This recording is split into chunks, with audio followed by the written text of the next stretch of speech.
We got the award-winning gin from Highclere Castle. Or should we say Downton Abbey? Let's get drinking!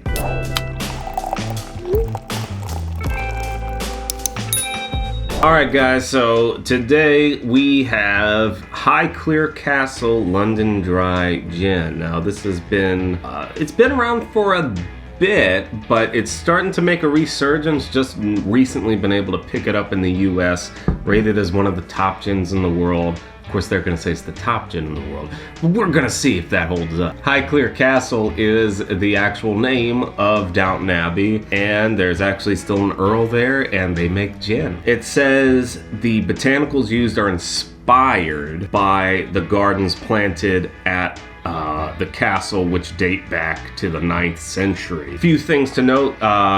This is a London Dry, so it's very juniper forward, or it's supposed to be. But we have lime flower, orange peel, and a touch of lavender. And as I understand it, the lavender is what was really from Highclere Castle. Those lavender plants have been cultivated there for a long time. Yep, very juniper forward. It's gin. Do you think Maggie Smith distilled this? Yeah, it's the London Dry, but yeah, there's a brightness to it. So I'm interested to see how it tastes. This reminds me a little bit of Hendrick's, because some London Dries, when you nose it, it's all juniper. That's all you smell. Mm-hmm. This kind of has that citrusy, fun time that Hendrick's has. Cheers to London! To London. Spicy. It is spicy. It's 87 proof. It's a little over 40% alcohol. It's a little bit more neutral than I thought it would be. The juniper is the star of the show, and there really isn't much else on the taste that you get in the nose. I feel like there is a bit of the orange zest in there, though. Yeah. And you know, the finish is lavender. Yeah. The lavender is on the finish. Maybe that's a bit of the heat too, because lavender sometimes can amplify that. This would cut really well in a cocktail, I think, for your gin and tonics. It's like you're drinking the gin straight. It's not meant to be drank straight. Like, I get it. But you can tell, like, we can tell what this would do well in by tasting it straight. I mean, it doesn't taste bad by itself. Like, No, it's really no. pleasant by itself. And Yeah, it's not like, oh, please add something else. Please. And I think there's something to be said for drinking gin straight. It's a very old, like, English, British thing to do. Yeah, I think this could use some water. Overall, a good gin. I mean, I don't like gin, and I like this. This is good. Yeah. So I would like to hear what you guys think it costs. Because we're in the United States, think about import and all that stuff. I would say $32.99. 50. Okay, well, you guys are all over the place, but it was 40.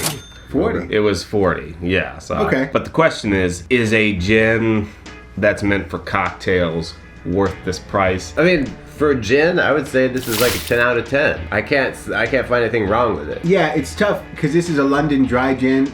I would say as far as London Dry gins go, yeah, it's pretty great. I don't know if I'd give it a 10 out of 10 rating just because I'm not as familiar with it, but Yeah. I did enjoy it. So yeah, I mean, when it comes to gins, there's the two biggest group. I mean, the biggest group is London Dries. It's what it's been since not the dawn of gin, but for a while, the London Dry is the standard.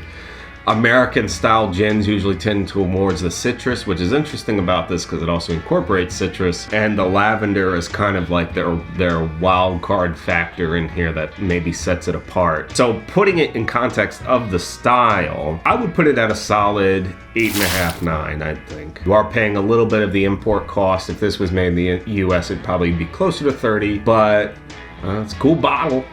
Cool story behind it. It's even got the Abbey as the barcode, so you can see the little Abbey. Oh, look at that. That's half the cost right there, putting that barcode on. Oh man, look at G&T popped up in my hands. Let me try it, guys. Yeah, it cuts through nicely. It balances well with the citrus, and that's the thing. A lot of cocktails will bring out the botanicals in a gin, and citrus usually is the one that brings out nicely. It complements it well. I would say it's up there. I think this would make a great gift. It's a gin connoisseur, I think, would appreciate it a lot. I think this is authentically English. Thanks for watching. Tune in next time. Join us, won't you?